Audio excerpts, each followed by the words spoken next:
और अब यहाँ मौजूद मेहमानों से जिस सवाल को लेकर हम चर्चा करेंगे, सवाल टेलीविजन स्क्रीन पर हम आपकी लेकर आ रहे हैं और सवाल यही कि भतीजा पास चाचा फेल। बिहार में अब नया खेल देखने के लिए मिलेगा, खासतौर से सीट शेयरिंग का फॉर्मूला। महागठबंधन इसी के इंतजार में था।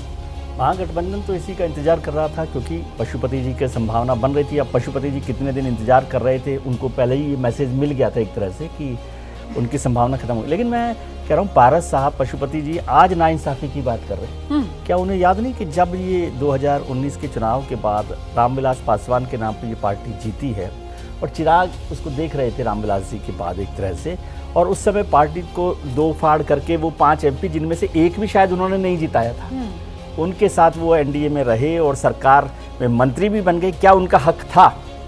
जब वो नाइंसाफी उनको याद नहीं, तो आज की नाइंसाफी की बात कर रहे हैं। और भारतीय जनता पार्टी के लिए तो कहा ही जा सकता है कि भाई पहले उनको उनकी ज़रूरत थी, चिराग को उन्होंने हनुमान, जैसे वो कहते रहे, हनुमान को इस्तेमाल कर लिया था नीतीश कुमार जी की पार्टी को कमजोर करने के लिए, और आज फिर उनको मौका दिया जा रहा है। और पशुपति जी का तकलीफ है ना, राकेश शुक्ला जी वो कह रहे हैं कि साहब एनडीए से वफादारी मैं कर रहा हूँ और नाइंसाफी भी मेरे साथ हो रही है। सवाल इससे आगे बढ़कर है, बिहार का जो सियासी समीकरण है उसका क्या असर पड़ेगा अगर चाचा और भतीजे का वोट एक बार फिर से बटेगा तो?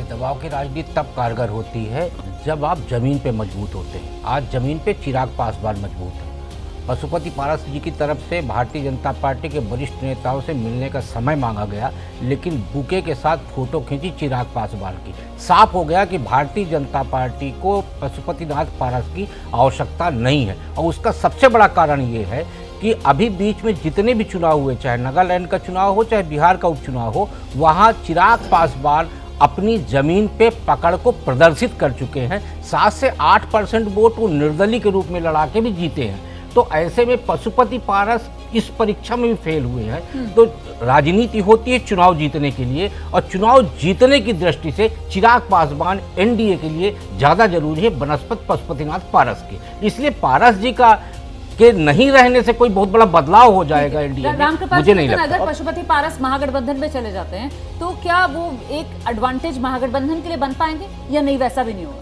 देखिए, भविष्य के लिए कहा नहीं जा सकता, लेकिन एक बात मैं बता दूं, 2019 में जब रामविलास जी थे, उनको जो सफलता मिली थी, खुद रामविलास जी का एक बयान था जिसमें उन्होंने कहा था कि मुझे बहुत सारा वोट मोदी जी के नाते मिला है। यानी उन्होंने अपने लोगों की विजय का श्रेय मोदी जी को दिया था जी।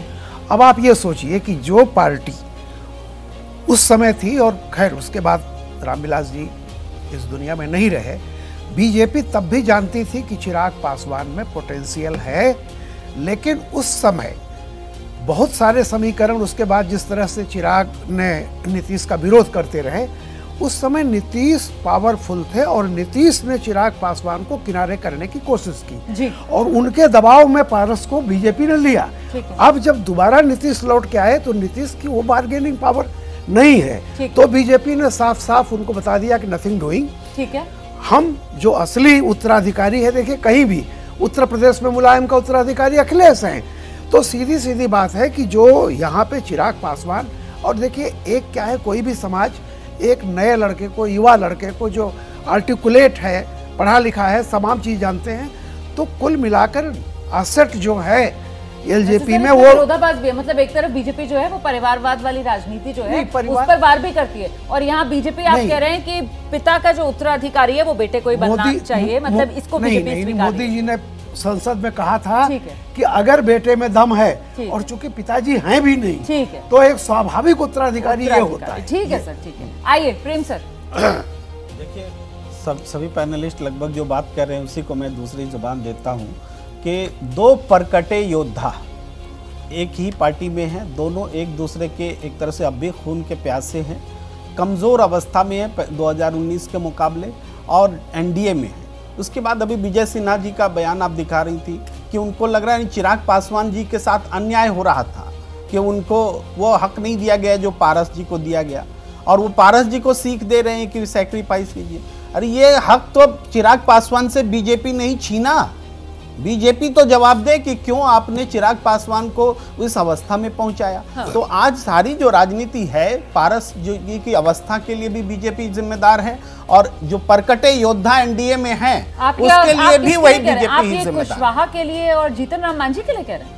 परकटे योद्धा किसको मैं कह रहे हैं? परकटे योद्धा कह रहा हूं पासवान, चिराग पासवान और नीतीश कुमार जी के लिए, जो दोनों एक दूसरे के खिलाफ खड़े हैं। और आज भी देखिए नीतीश कुमार विदेश गए हैं, उसके बाद सीन बदला है। पारस के प्रति निष्ठा छोड़ करके चिराग के प्रति।